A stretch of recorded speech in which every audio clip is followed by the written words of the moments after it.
The Summerville neighborhood was rocked awake this morning by the sound of the crash immediately after takeoff from nearby Daniel Field. George Escala is live now near the crash site. And George, the sounds of airplanes are common in that neighborhood. Well, Jenny, it's an everyday experience around here, sometimes many times a day. Almost always, planes coming and going at Daniel Field arrive safely. But for one, not this morning.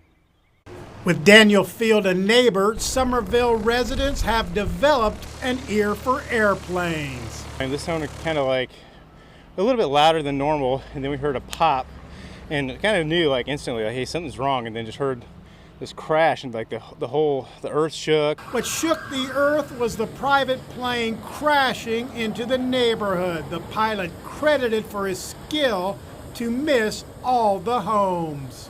It looked like to me, George, he might have nosedived it in there, because how do you land it like that? I see the wing is in the tree, and he was a good pilot.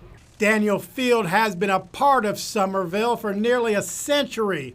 Commissioner Catherine McKnight represents the neighborhood and lives here.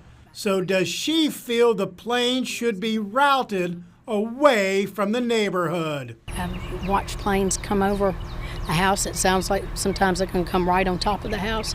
It might be time to look into other alternatives. I've thought about it a little bit this morning, and sort of, but not really. Like we see planes constantly all day, and so it's just kind of one of those things. At Daniel Field, they say changing flight paths would not be their call. That's something that would have to be studied with the FAA.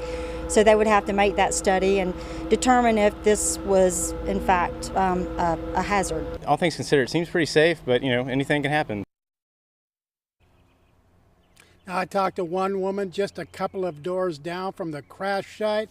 She was pretty shook up, but says she doesn't think Summerville needs to be a no-fly zone. Reporting live in Augusta, George Escala, back to you.